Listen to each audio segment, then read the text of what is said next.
Good evening. Assalamu alaikum. So before I give a speech, let me say a couple of things. Number one is, I was born in Azamgarh. And there are anybody from Azamgarh here? Wow. I love that city has shaped my history and my destiny. I also invite all of you to attend the convocation address that I'll be the keynote speaker on February 27th at Aligarh Muslim University. So all of you are invited to come. Please do so. And I'll be also getting the award as well. As someone said, I did travel with President Obama in January to India. And the Vice Chancellor was a charming man. He obviously convinced me to give a lot of money. And my wife was even charmed, which is a very hard thing to do for Debbie. So, distinguished guests, friends, ladies and gentlemen, thank you for your fine introduction. And thank you, Javed, to be here tonight. And thank you for giving me this wonderful award. Thank you for all you do for our community, for our country. All of you owe a sense of gratitude. Let's give a big round of applause.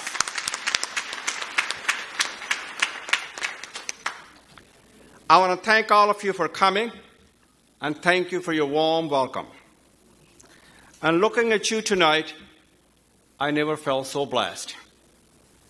I'd like to express my deep appreciation to Irfan and Tazeen Beg. Now, some people may not know, Tazeen Beg went to school with my brother, who's a doctor in Corpus Christi in Texas. Am I correct? So we are bonded by our friends.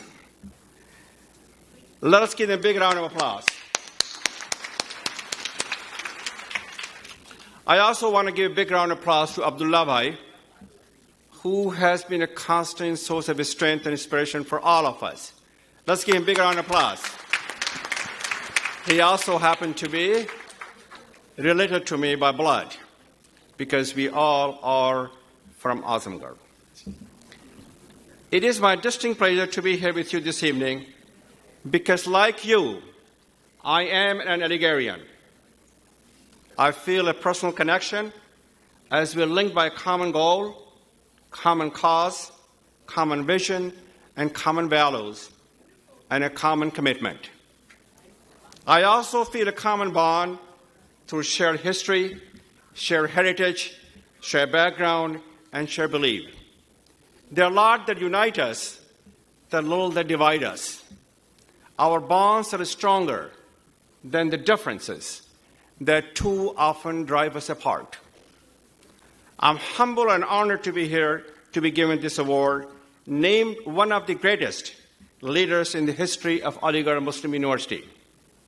Lifetime Achievement Awards are usually given to a person after he has died or in his later years. So I hope there is not something that the award committee knows that I do not. Seriously, centuries ago, Sir Isaac Newton famously said, "If I have seen further than others, it is by standing upon the shoulders of giants."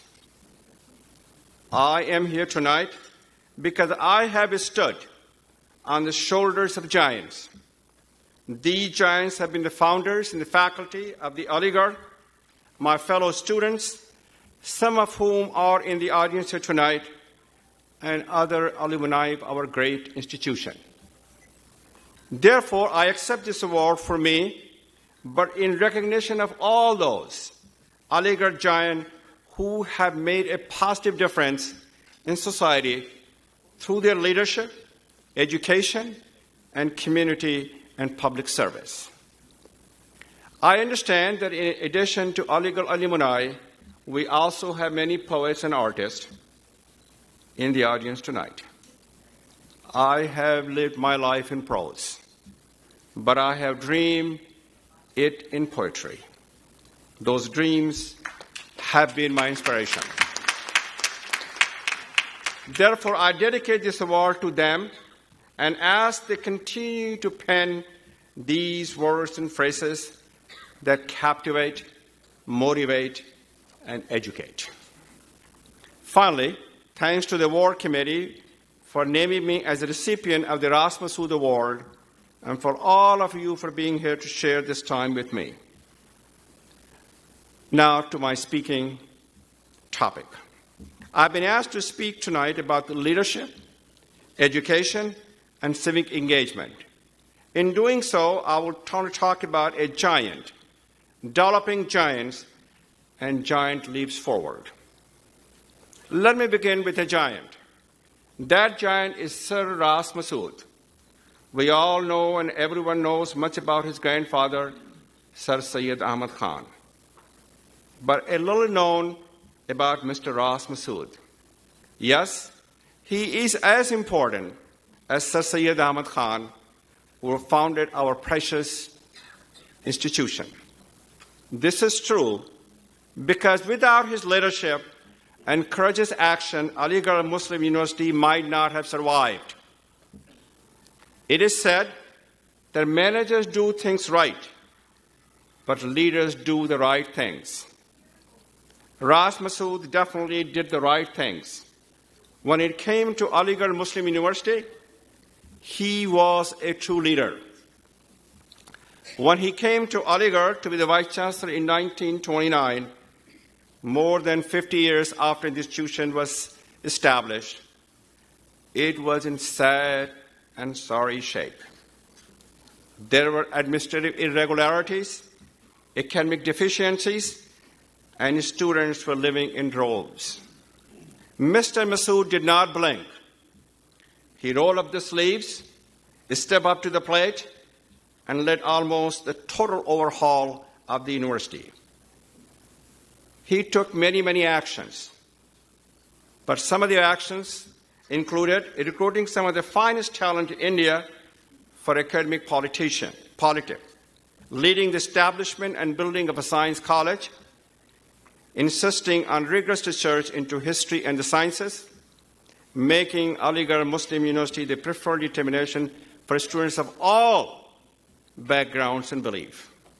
Having Aligarh become the first institution in India to have a student enrolled in PhD programs, implementing new protocols to ensure and improve quality and discipline in student life, putting the institution on a sound financial footing, getting Aligarh degrees equivalence status with those of all the other higher education institutions in India. Those actions of Mr. Ras Masood define the nature of leadership. The leadership is transformative and encompassing. It shapes the nature of the things in the present and for the future. Because of Ras Masood, Aligarh Muslim University not only have survived, but it has thrived. He provides the example, sets the standard, and provides the broad shoulders upon which we can stand. All of you have been enriched, enabled, and empowered by Ras Masood. He earned the leadership role by doing the right things. And doing the right things is the essence of leadership. Let me now shift focus to education. Many think of Aligarh as being in the education business, but I believe that does much more than that. Because of the religious beliefs and commitment to making India and the world a better place, there was embedded in the institution by Sir Syed Ahmad Khan and those who have followed him, Aligarh Muslim University does not just produce graduates, it develops giants.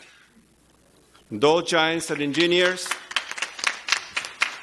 lawyers, doctors, teachers, public service, poets, and business people, and the artists, including one, Javed Akhtar. And the list goes on and on. Aligarh is a unique institution. Aligarh shaped India. India shaped Aligarh. It is a timeless treasure. It is a true treasure. It is a precious possession. It equips the student to do well, but to do good. In this regard, I would like to share with you what Aligarh meant to and has done for me. My Aligarh education gave me a strong knowledge base. It also instilled in me a sense of values. It gave me the building block to be an entrepreneur. For me, my Aligarh education was a powerful equalizer opening doors to the opportunity. It was a gift that keeps on giving and demands that I give back in return. My Aligarh education was empowering, enhanced my confidence and self-esteem. It was a bridge to the future. It was an opportunity creator. My Aligarh education prepared me for the remarkable journey from India to the United States of America. I came to the United States in pursuit of American dream.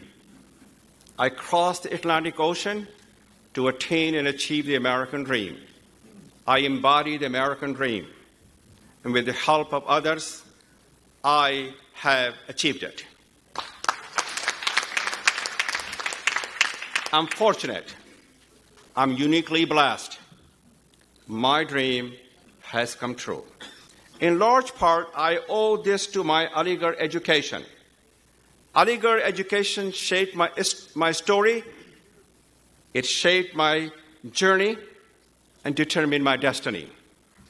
Aligarh education has always been and continues to be the guiding principles. It has always guided me throughout my life, whether the time is calm or the crisis. I also owe to my Aligarh education the deep understanding there's much more to life than one's personal success. The values that Aligarh helped shape to me include a passion and love for education, eternal optimism about one's hopes, aspirations, and dreams. Be the best you can be. Be a lifelong learner. Never, ever give up. Write your own legacy. Exploit your fullest potential. Dedicate yourself to draw upon the values, ingenuity, decency, dignity, compassion, and spirit that has always defined the greatness of Aligarh education. Invest in others by sharing and giving back, and living in peace and harmony by being tolerant and respectful of the dignity of each and every person. I know that these same values and others have been imprinted on all Aligarh alumni. We gather here at a time when a purpose-driven education, such as that provided by Aligarh, that has never, ever been more important. Over the years, men and women from Aligarh have made significant contributions in all walks of life. Their paths have been different, but the common bond that has united them has been a belief in and a commitment to equal justice and shared humanity. The combination of technical expertise and moral rectitude has enabled the graduates of Aligarh to make their mark in the world and to serve as a positive role model for others. It has enabled them to be giants. We are living in a turbulent times. We are living in a divisive and self-centered times. Now more than ever, it is imperative that students receive an education that prepares them to be servant leaders. Leaders who understand that working with others to solve problems and that what one gives back is much more important than what one accomplishes individually. And Aligarh education meets this test and more. And Aligarh education produces graduates. More importantly, it develops giants. In this final part of my speech, I want to call attention to the absolute necessity for increased involvement in civic engagement for all of us who are concerned about the future of the United States of America, India, and the world.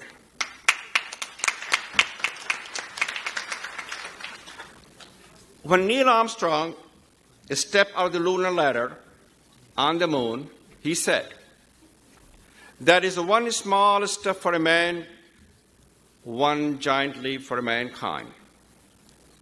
I would dare to say that none of us here tonight have been on the moon, and do not expect that any of us will be visiting there anytime soon. Right? So, if we are to help in making the giant leaps forward, our work will have to be done here on Earth. Those leaps can be made through civic engagement. But the truth be told, those giant leaps may not come in one single bound, but through a series of small steps. So what is the civic engagement? Civic engagement means working to make a difference in the civil life of our communities, developing the combination of skills and knowledge, the values and motivation to make a difference. It means promoting the quality of the life in a community through both political and non-political processes. The concept of civic engagement is essential to our belief system. There are communities in desperate need here in the United States and around the world. There are so many places in which a helping hand, a hand up, is critically important. I'd like to call our attention to the one area that is important to me, one that I believe could be of essential importance to all of us here this evening. This is the ongoing educational plight of Indian Muslims. Before I give sad facts, let me say a few words on recent religiously motivated killings and riots in India. Unfortunately, there are some people in India whose voices of intolerance, prejudice, hostility, and bigotry are dividing India along the lines of faith or a background. It is frightening as to why some people in India have become extremist and divisive. America and India share a lot of ideals and values, including democracy, diversity, and inclusiveness. These are the values and the qualities and the strength that bind us together. Even Sir Syed Ahmad Khan said to the graduates of Aligarh Muslim University, "We shall go forth through the length and the breadth of the land to produce the gospels of free inquiry, of light-heartedness, inclusiveness, and of pure morality." I firmly believe that in India, they need to find a common ground to restore peace and communal harmony.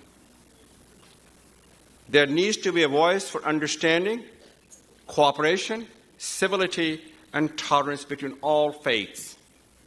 India must uphold the right of every person. India should be united by a common hope for equal treatment and equal rights and equal opportunity and better tomorrow. Let me say one more time. Indians should be united by a common hope for equal treatment and equal rights and equal opportunity and a better tomorrow. So let me give you some sad statistics on the literacy rate of Indian Muslim. The 2001 census report showed the literacy rate of Indian Muslim was 59.1%. The rate for Muslim males in urban and rural area was 78% and 62% respectively, compared to much lower rate for females of 63% and 43%. The literacy levels and the quantum improvement for Muslims were modest compared to other population, the study released by U.S.-India Policy Institute. The same study showed that only 11% of Muslims in India pursue higher education compared to national average of approximately 19%. And the general category of Muslims in higher education has actually declined 1.5% for the period study. These are devastating findings. They demand civic engagement both from those in India and to the extent possible from those of us Algerian Indian Americans here in the United States. I especially believe that a key intervention point should be in higher education because it is the great and powerful equalizer and a path to social and economic opportunity. Education empowers the mind and uplifts the soul.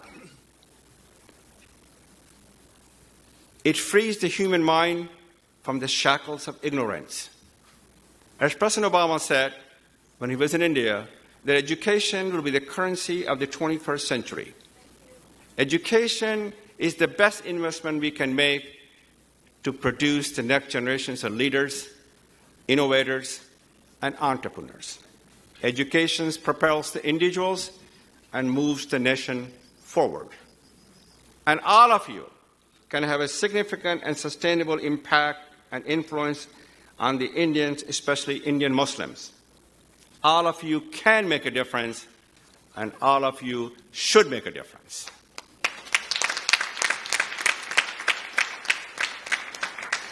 And these are not idle words. I'm putting my money where my mouth is. I have given $2 million to support the building of a new school of management with the emphasis on entrepreneurship and innovation at Aligarh Muslim University. I would not be the person I am if it were not for Aligarh education. Aligarh student has always been our best hope. They're strong, they're vibrant, and they're resilient, they're dreamers, and they're doers. My investment in the School of Management is my way of saying thank you and keeping the hope alive. I strongly believe that my investment will yield exponential returns. I firmly believe the women in India still lack in the educational area beyond high school. They need to develop the 21st century skills in order to be successful and to make their fullest contribution to their families and India in the 21st century. And that is why I've also pledged to provide considerable financial support to develop a technical training school for women so they can be empowered through higher education. I'm always reminded and guided by the words of President John F. Kennedy, who said, "To whom much is given, much is expected." I'm involved in other charitable, as I prefer to call them, investment in the United States, in India, in other places around the globe. The need is so great, it doesn't matter where and how we get engaged. What does matter is that we do so. I know that you in the audience, my fellow Algerians and others here tonight, are already engaged. I know that I'm preaching to the choir. But I'm asking you to join with me in this journey in committing to do even more. I know that we are up to this challenge and opportunity because we are standing upon the shoulders of giants. From those shoulders we can reach up and touch the sky and down to change the world in which we live. It is a time for giants. It is a time to think giant thoughts. It is a time to develop giant talents. It is a time to do giant deeds. The need is great. The stage is ours. The time is now.